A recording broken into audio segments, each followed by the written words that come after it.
Next presenter is Dr. Shelby Gruss. She is our state extension forage specialist and we still call her new to Iowa Extension. We were without a forage specialist for some time, so we are absolutely excited to have her working with us and giving us some great information. She's going to talk about some forage outside of corn silage. Dr. Gruss, podium is yours. Thanks, Fred. I just want to make sure you can see my slides since we Yep. had some problems early on. Okay, perfect. All right, thanks, Fred, and thanks for having me today. And so, as Fred said, we're going to talk about some forage opportunities outside of corn silage. Um, and so, this presentation was put together by myself, Rebecca Vitito, and Josh Michael. They're both field agronomists for the crops team in Iowa, out in East Central and Northeast Iowa. Unfortunately for today, you guys get me for your presenter. But today we're going to cover a few different things. We're going to start off with talking about why do we normally use corn silage and why should we be thinking about something else?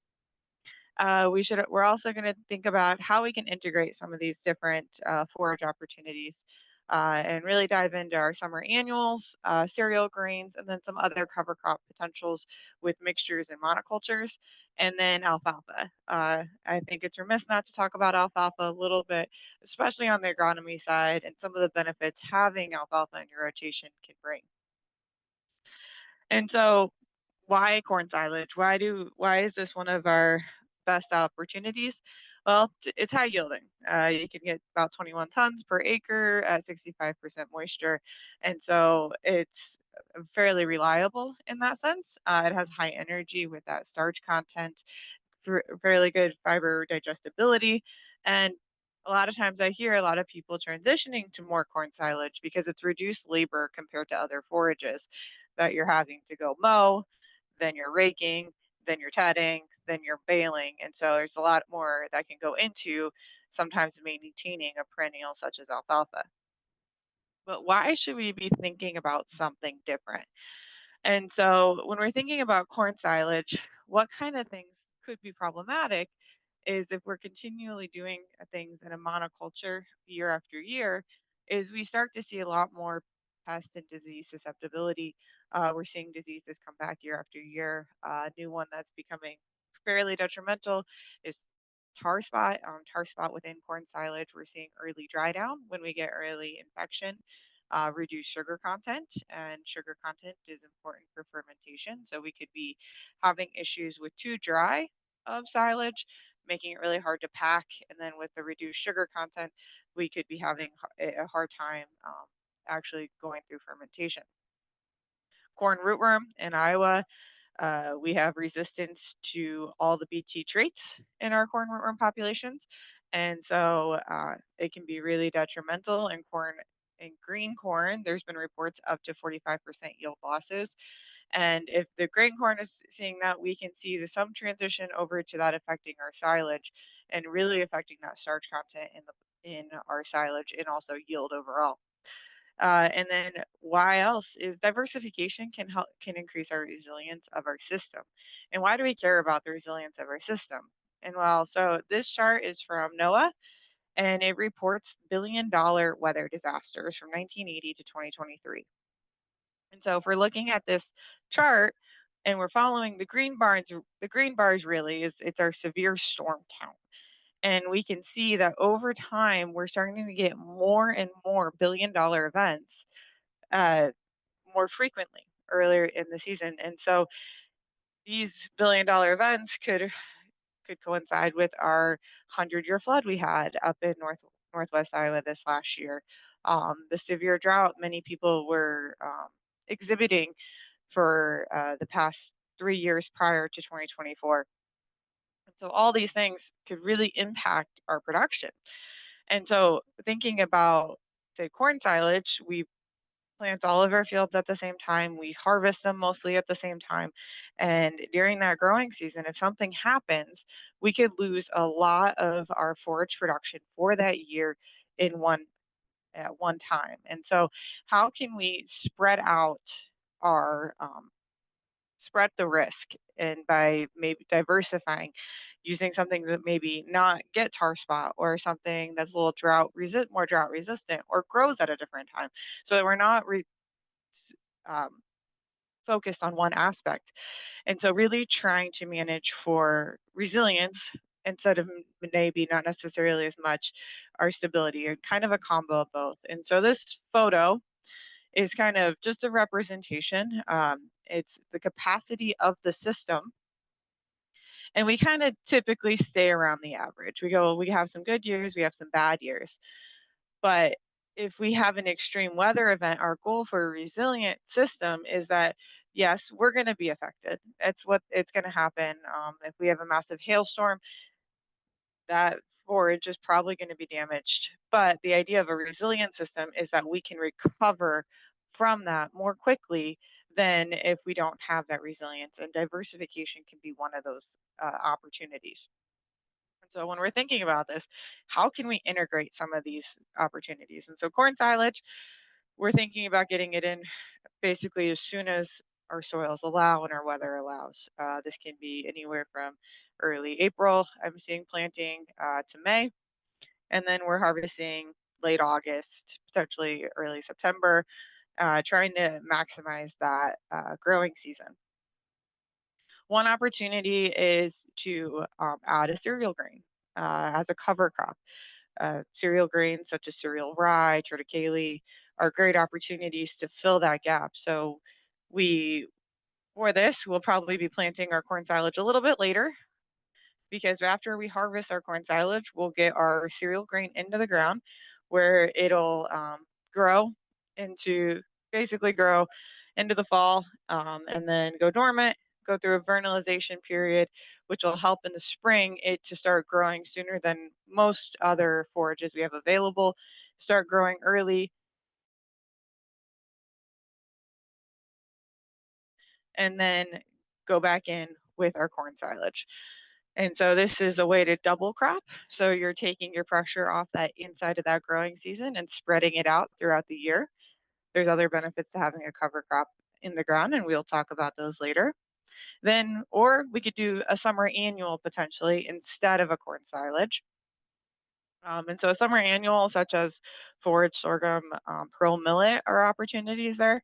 This is going to be a little bit shorter of a growing season. We're going to be planting a little later into May with these. This is just because they do like really warm temperatures, and so they're going to do better with warmer soils. And then we're going to be able to grow those out into August, early September again, have that harvest. These actually match up really well with having that cereal grain in there or in the cover crop, because they're not going to be wanted to be planted till mid to late May as is. And so it'll give you plenty of time to get the cover crop off out of the get the cover crop off and into the bunk before you are planting your summer annual. And so these are just ways to be thinking about how we can potentially integrate to maximize productivity throughout the year and within the same year. And so alternatives within the growing season, we're really looking at those summer annuals. That's what we're going to be talking about a lot today. Alfalfa kind of lands inside and outside, as it's a perennial, grows around. And then we also have that opportunity with pasture. Pasture is a great resource. We're not going to really talk about pasture today, but I think pasture is a great opportunity if that's available to you as well. Shelby, there's a question in the chat. I don't know if you want to take it now or wait till the end. You want me to read it to you, or you want to read it? Which one is? Yeah, I can just comment on that. So I took the 21 tons from NAS, and I think NAS underestimates a bit. So, but yeah, I would rather see it in the upper 20s. Prefer to see it in 30s. Um, that was more of an underestimation than an overestimation. And so, depending on the data that NAS gets, I think it underestimates what you can actually see with corn silage.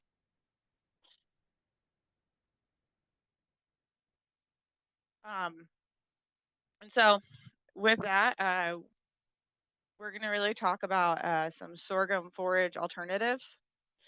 And so, sorghum forage alternatives, why this could be beneficial and why we think about this. It's a resistant to many of the disease pressures we're seeing in our corn silage in the state. So corn rootworm is resistant to corn rootworm.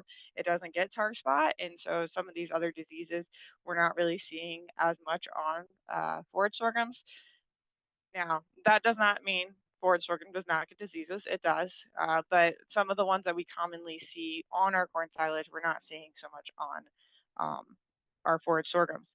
It's extremely drought tolerant, and so if you get the rain, get a single rain at the right time, you can expect really good tonnage from our sorghum forages.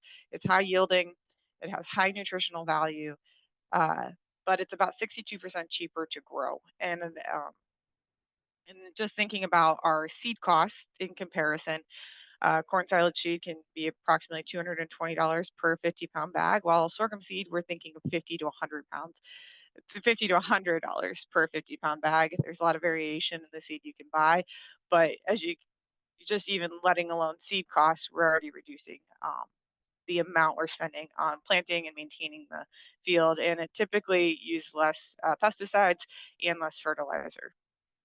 And so you can get very good tonnage, even though sorghum is known not to have as much starch content. We're starting to see, you're still going to see a lot of benefits by just it being a cheaper forage to grow.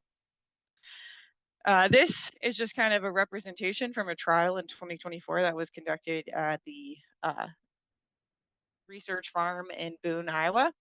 And what we did is we have a trial that was going that had some uh, spray treatments for fungicides at R0 and no spray treatments. And this is just kind of showing you some of the disease pressures we were seeing on a lot of our corn silage in the fields.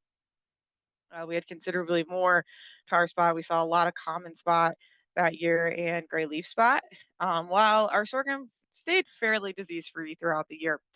And so this was a consistent pattern that we were seeing throughout the field and across our sorghum species. And so just wanted to kind of start showing and seeing how this can vary. And so if we're thinking about adding forage sorghum into our rotation, um, as we start to think about adding forage sorghum into our rotation, there's a few things we can be thinking about, and that's how we're planting it differently, row spacing, nitrogen applications, and how warm the soils are. So there was a lot of research that's been done out in New York on this from Tom Kilser. And they really recommend if you can drill it in 7.5-inch rows at 120,000 seeds per acre. You're going to maximize your yield. You're going to be able to space those plants equidistant from each other. And that's going to also help with reducing the lodging potential. And then as you start to get into wider rows, we start to see a little bit reduced the seeding per acre. That's just because, again, trying to keep equidistance, but then also reducing lodging potential in those forages. When they did put it into 30-inch rows, they did see a decrease in yield at the 30 inches. But sometimes that is what is available for producers to use. So it is an option. A lot of times on the seed labels and recommendations, we're saying about um, 5 to 7 pounds per acre.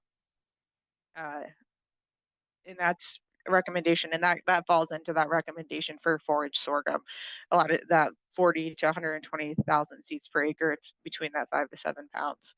Nitrogen applications, we're looking at about 100 to 150 pounds per acre, and then really want to plant into warmer soils greater than 60 for sure. 65 is ideal.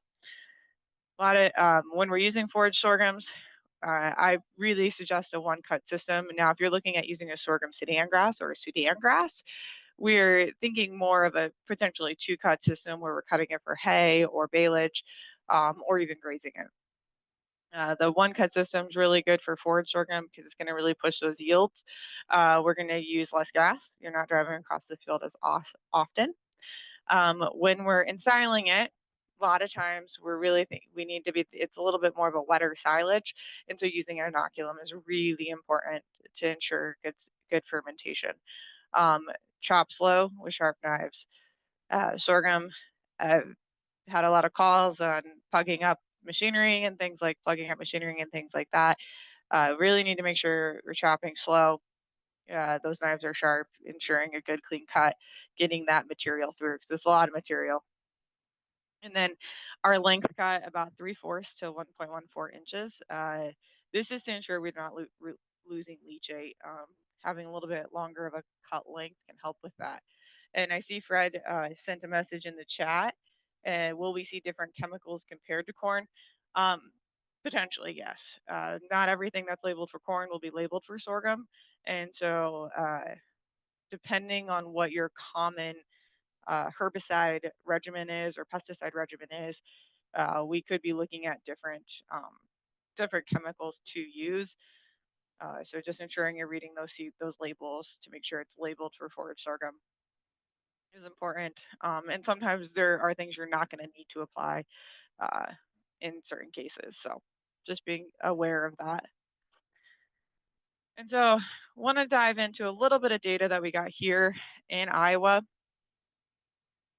and looking at forage sorghums as alternatives in Iowa. And so this was in 2024 at that Boone location.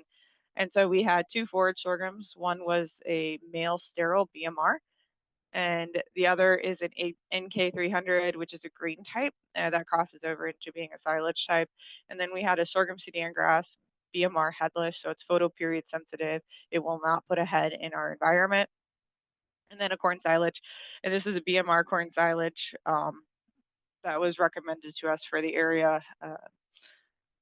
And so what we saw with our yield, um, we were getting similar yields between our corn silage. Corn silages that did have the highest, but it was similar to our sorghum conventional, which is that grain type, and then SM, which is our sorghum male sterile. And then our sorghum BMR or sorghum Sudan grass BMR, it actually had the lowest yield out of all of them. And then within that, we had our spray treatments. This was sprayed at R0 for fungicide, and then yellow is it was not sprayed. We weren't seeing very much difference in yield because of being sprayed or not sprayed, but we were seeing respectable yields within both the sorghum and in the male steriles at about 7.5 to 8 tons per acre of dry matter.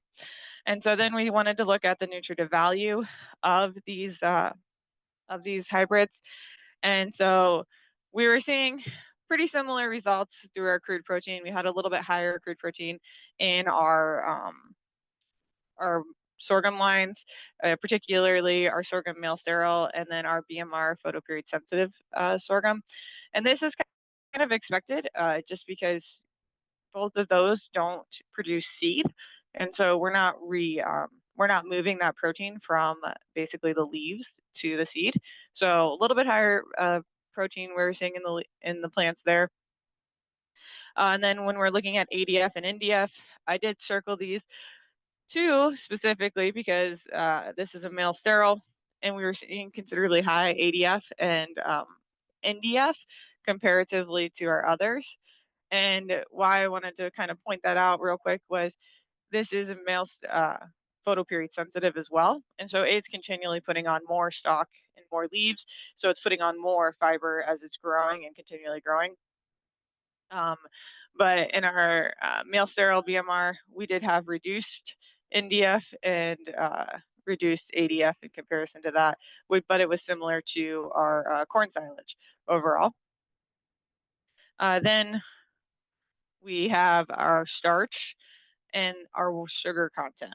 And so starch in our corn silage, this is low, but this was a BMR type, so it wasn't a grain type. So I was expecting a little bit lower of a starch content in that.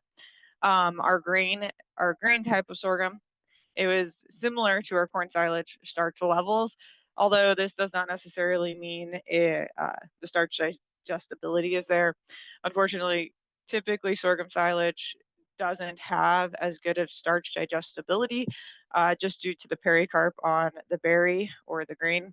It's really hard for the animal to utilize that. There is more, there is a new processor out there that's helping break that pericarp and making that starch more available for digestibility.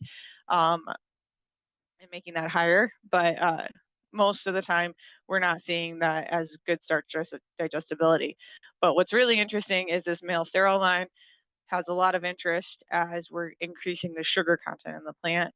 Since there's no seed, the plant still photosynthesizes after it puts on its inflorescence or its panicle, but it has nowhere to send that sugar to the seed, and so it just holds that sugar into its leaves and stalks, and so we see a huge increase in sugar content, almost 5 times greater than any of the others, and so that could be also a valuable source of energy for our animals.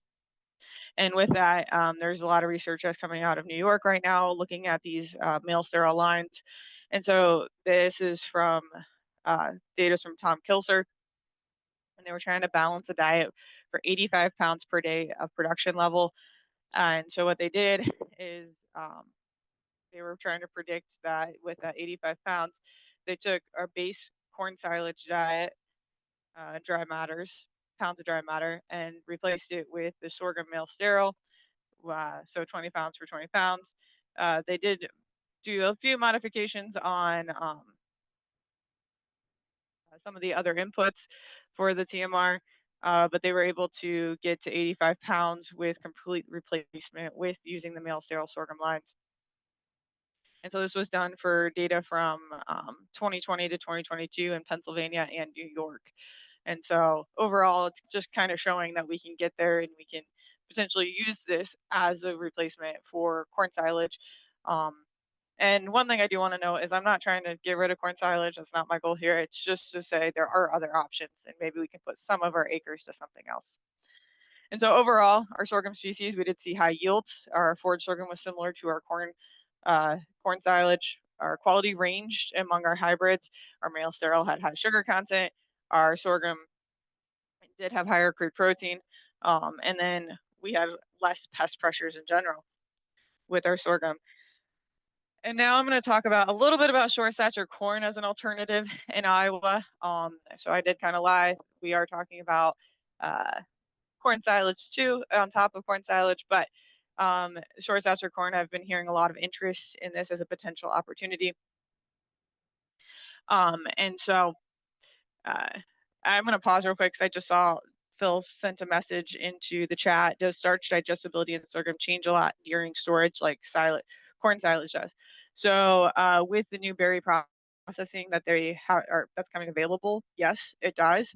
And so the longer in fermentation, the better that digestibility will become.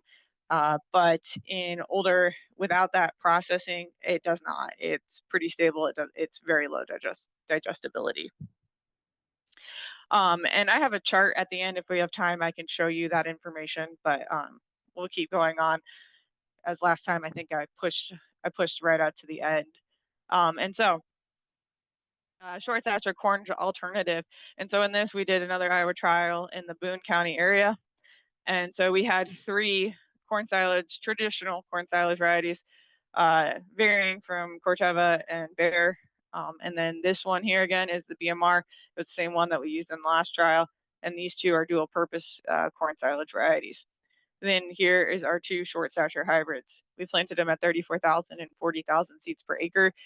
We were recommended that the short stature corn may do better when we increase those seeding rates.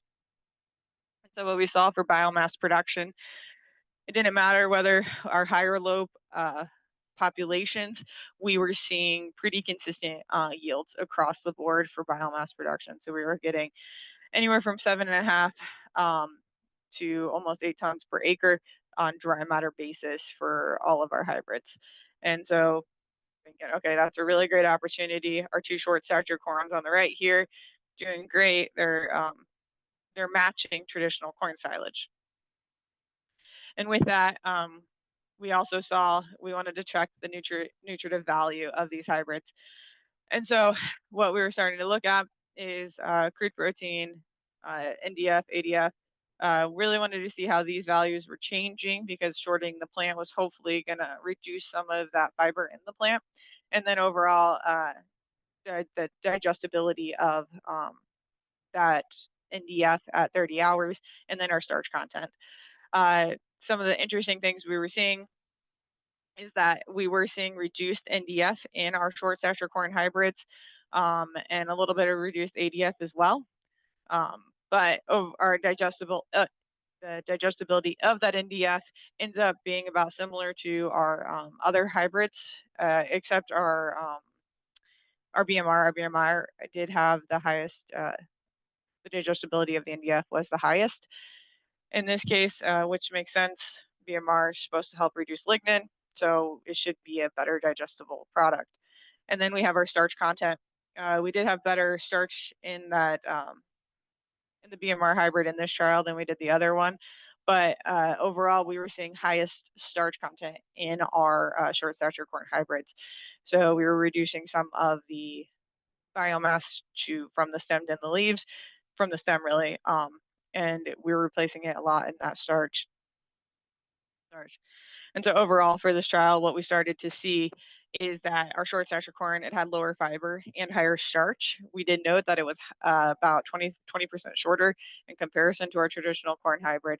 Our traditional corn hybrid, we did test grain yield as well, but it tended to have higher yield for grain at lower population. So that population difference, we were seeing that more in the grain than we were necessarily in the biomass production. They were equivalent in biomass production. We did get green leaf number. This was to ensure that we were still getting the same number of leaves in the short stature compared to the traditional corn silage. And we had similar crude protein across the board on these. So good potential opportunity coming in the near future. Then we can dive into a little bit of all our alternatives outside the corn growing season. And so this starts to come into our cover crops a lot of times, and we're thinking of cereal grains, particularly. Cereal grains are one of the few that can be planted late fall and establish well enough to survive winter to come back in the spring. And then we have some cover crop opportunities as well with our brassicas and legumes, but we got to be thinking about planting those earlier. And so our three main cereal grains that I see planted for forage are winter wheat, winter triticale, and winter rye. These do vary a little bit, and so their growth rates vary. Winter rye is going to grow the quickest. It's going to come on earliest. It's going to grow very quickly, and can get away from you very easily because of that. And then winter triticale is going to be next, and then winter wheat's going to be behind those two. So you kind of have a little bit of a gradient there. Then we have our biomass production, and this is if harvested at the boot stage. So we're aiming for the same physiological stage. We're going to have the most biomass from winter rye. Winter wheat, winter triticale is going to follow, and winter triticale can vary quite a bit, just depending if it's more similar to wheat or if it's more similar to rye, since it's a cross between wheat and rye. But then our winter wheat's going to have the lowest biomass production. And then our quality is going to be very equivalent across the board, and they're very high quality products. And so they're great opportunities. I'm seeing a lot of people actually switch from winter rye to winter triticale because of the growth rate. It can get away from you so quickly.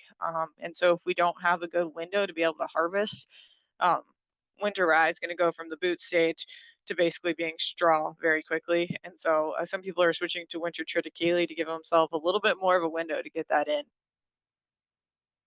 And so when we're thinking about using these, some management recommendations that we can be considering is planting.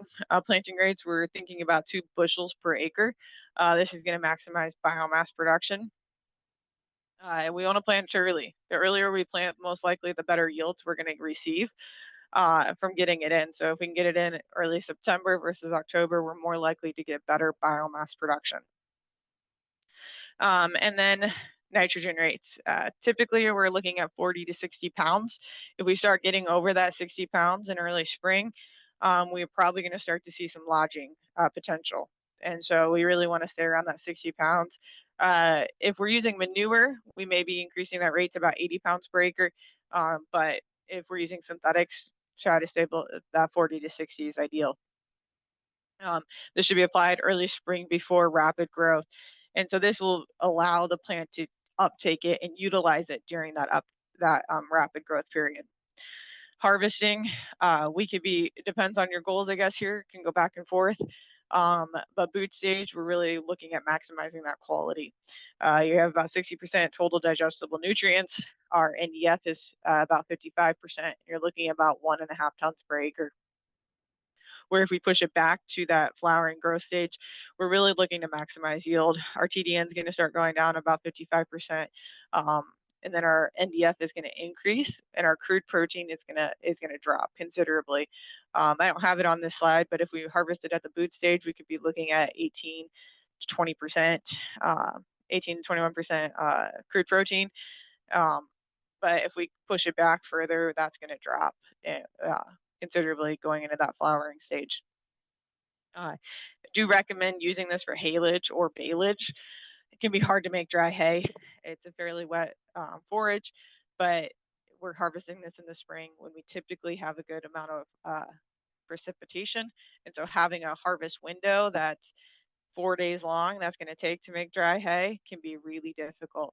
And so reducing that harvest window to approximately 2 to 3 days with haylage or baleage is going to be ideal.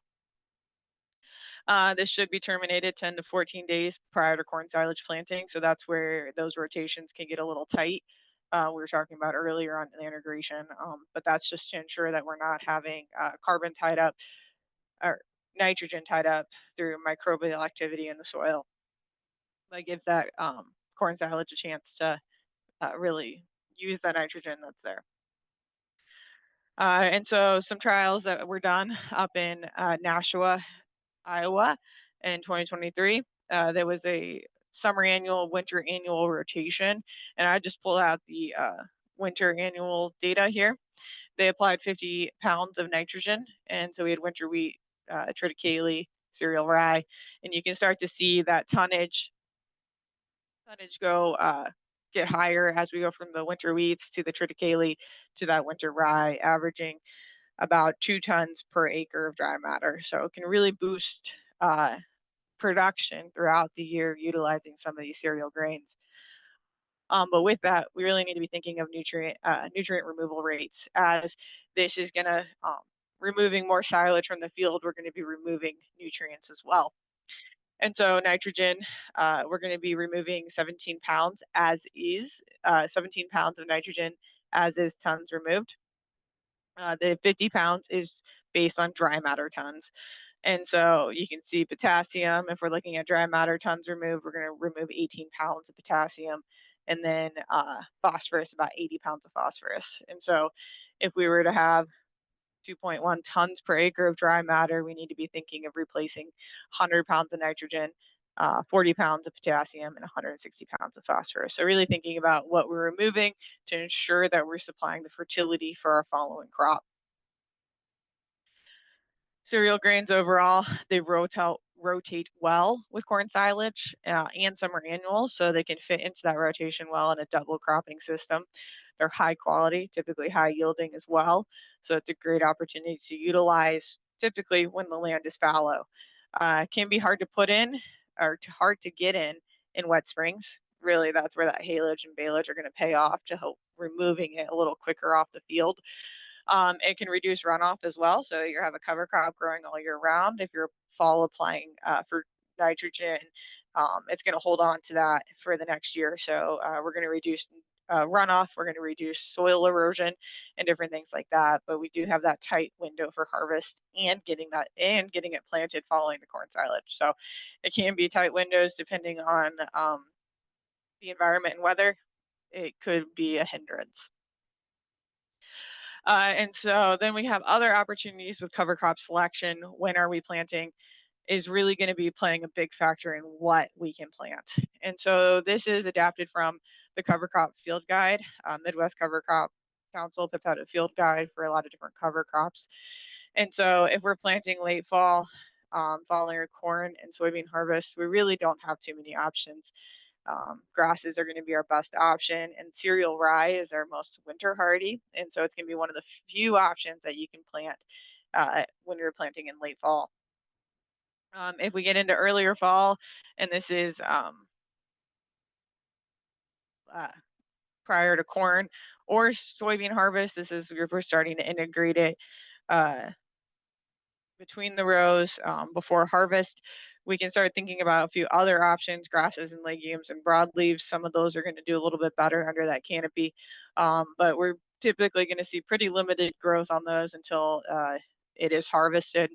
Following corn silage, we might be able to get some legumes and broadleaves in there, but we may not have enough growth for utilization in the fall. But most likely in early spring, we could start to see some things. So making sure things can survive winter are going to be important. And the note at the bottom is just kind of a thought is just 1 to 1.5 dry matter ton differences for an additional 2 months of growth for 16 cover crop species. So the earlier we can get it in, the more likely we're going to get better yields from it. And so really thinking about when you're harvesting your cash crop or your corn silage is going to be important to knowing when you can get back in that field and get planted to see what you can plant. And so one of the big things I always get is cover crop selection. Should I plant a monoculture or should I be planting a mixture? So there's benefits and negatives to both. Monoculture, we have ease of management. We have termination, harvesting one thing. So you only have to worry about when one thing is ready to be harvested, and planting one seed type, seed shape, seed size, easier than planting multiple different seeds, shapes, and sizes.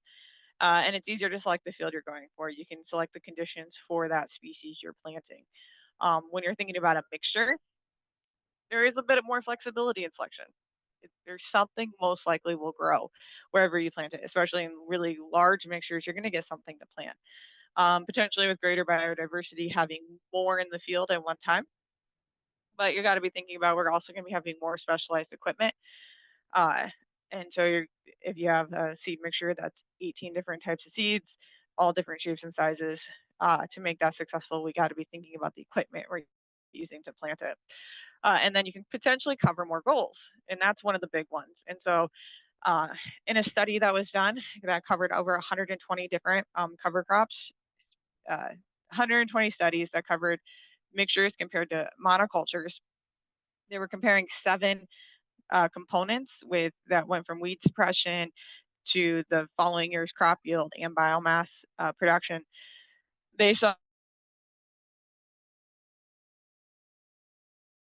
of the time the monoculture did better than the mixture, and 2% of the time the mixture did better than the monoculture. And so in this case, we may not be seeing that increased benefit by having a 10, 15, 20 way mixture in there. And so here but in this case, they don't look at forage quality. We're going to skip over this for the sake of time and get over to comparing cover crop mixtures to a monoculture. In this case, they actually looked at the economics, and they also looked at the forage quality of it. So this was actually a pretty simple mixture. They had 3 cover crop treatments: oats and crimson clover, and then oats, crimson clover, and radish. And so they wanted to look at a few different aspects. And so first they said, let's look at the crude protein of this and how this compares. And so our mixtures that had the legume in it, crimson clover, had better crude protein than our oats alone. Total digestible nutrients, though, our oats actually started to do better as they're considering the fiber digestibility in that as well. And so our oats had the best TDN. This was cattle grazing, and so they did average daily gains per day per head, and they were seeing very respectable cattle gains on every treatment, but they were seeing better cattle gains on the oats and the oats and crimson clover in comparison to our oats, crimson clover, and radish. And so then lastly, they wanted to look at the total net revenue of the system. And so they saw that the total net revenue for our oats and crimson clover were the highest in comparison to our oats, crimson clover, and radish. And so the benefits they potentially saw with having the radish in the mix didn't overcome, um, beat basically the simpler mix of the oats and crimson clover and oats alone. And so things to consider when you're selecting a mix for consideration is you need enough of a certain X cover crop to see its benefits. For example, I talk about this a lot when I'm talking about pasture management. If we want enough legumes in there to support nitrogen needs for the grass, we have to have 30% of that pasture has to be legumes on a dry matter basis. And so we need it. If we have an 18-way mix and we're only getting a plant here and there, we're probably not going to see the benefits from that plant. And so we need to make sure that we're getting enough of each of those components to maximize production. So when we're thinking about this, we got to be thinking about select complementary species in growth and form, its use, hay and silage. I want those species to be ready at a similar time frame to be harvested, to ensure that we're maximizing production and quality. Because if something is way mature, too mature in that mix, it's going to pull down that quality of the silage or hay. And grazing, we may be able to have things that are different time frames that are ready to graze because you're going to be grazing for an extended period of time. Targeting a simple mix for specific goals is going to be a lot more effective in the long run. And so, some tools for selection. I love this chart. It's like the periodic table of cover crops, and it's really interesting. So, it splits it into we have our grass species on the side, and then we have broadleaf species in the center here. You can start to see how it breaks down. And then we have our legumes, even more centralized. But then they even split this further with our cool seasons. They're going to grow better in the spring and the fall, and our warm seasons that are going to do better in the high heat of the summer. And as you're starting to think to build a mix, a lot of times I like to pull something from the grasses. The grasses go really well with the legume. Sometimes our broadleaves, getting those in there, are starting to be able to fill gaps and grow in different places. And so, thinking about that plant architecture, maybe something upright with something that's prostrate, that's going to fill in the gaps below ground. Um, Growing an annual, probably keeping an annual with an annual. Sometimes annuals with biannuals can do well as well, depending on that biannual's growth thing, growth. Uh, and if it's trying to keep it in the rosette form, is going to be better than having it bolt.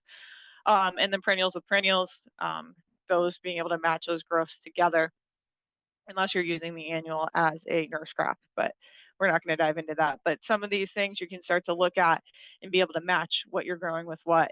Um, Something else is thinking of relative water use. If you have something that needs a lot of water, you're probably going to want to plant it in an area that does really well with that has a lot of water available. So making sure you're not planting something that needs a lot of water with something that may not need as much water, so that if you get the other thing with really wet feet and it doesn't like wet feet, it's not going to do well. And so matching those things together. And then we have tools, another tool for selection, and this is a cover crop decision tool. And so basically, you can go in there. It's developed by the Midwest Cover Crop Council. You select your state, you select your county, up to 3 goals. And so some of your goals can be forage quality, harvesting for forage versus grazing for forage.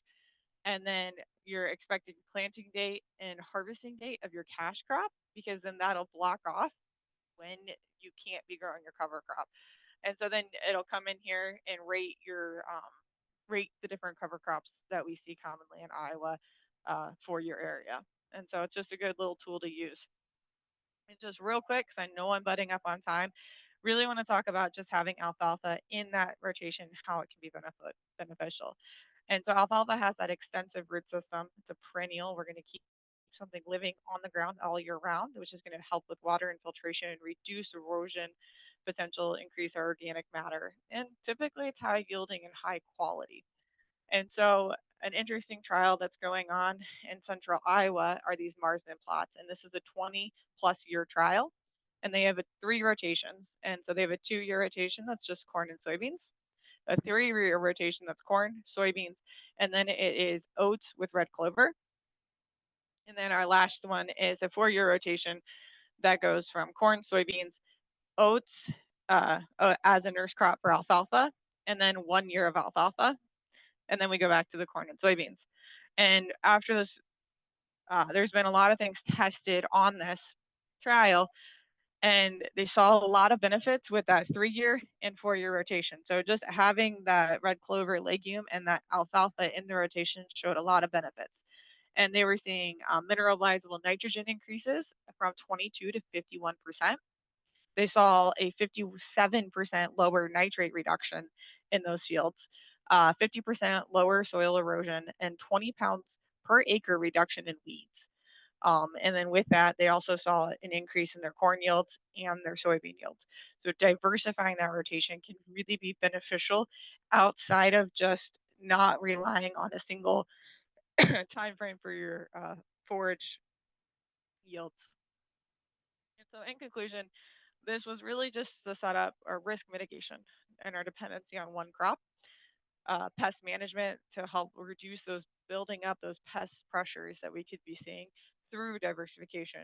Overall, we could be seeing improved soil health, enhanced sustainability over time with our changing environmental conditions, and increased production throughout the year.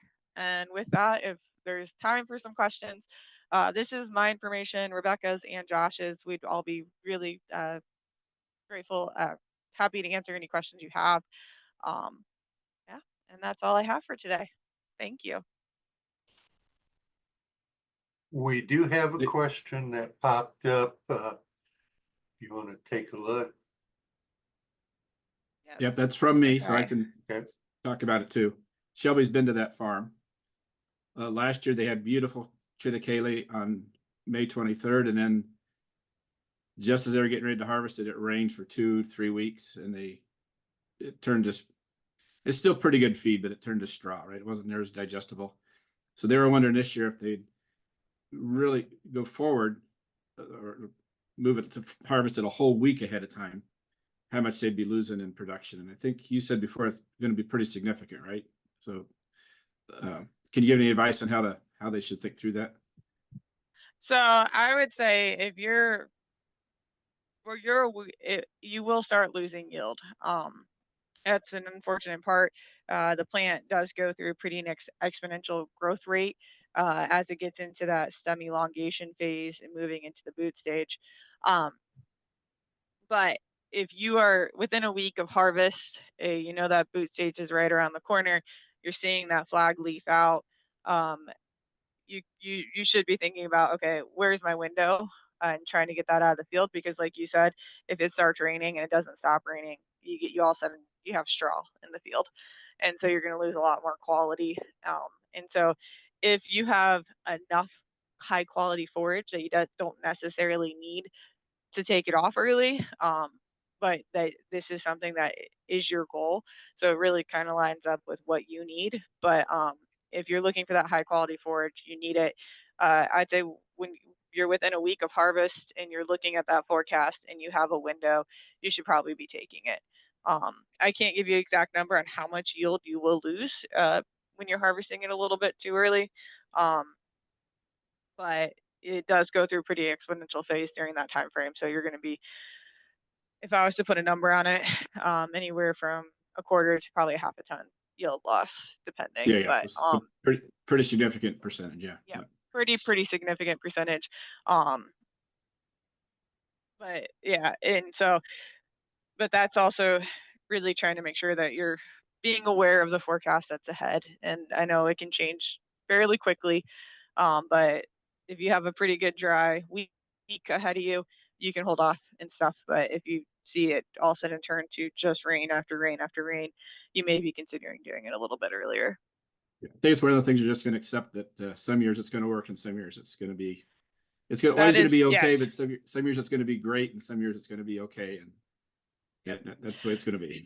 It's unfortunately that's the way it's going to be. And I mean, recently we haven't been having such wet falls and it's been actually pretty dry, so harvest hasn't been hard to get in, but we could be running into the same problems on the other end of things too. So but sometimes it works and sometimes unfortunately it doesn't, and that's why having multiple things available is ideal.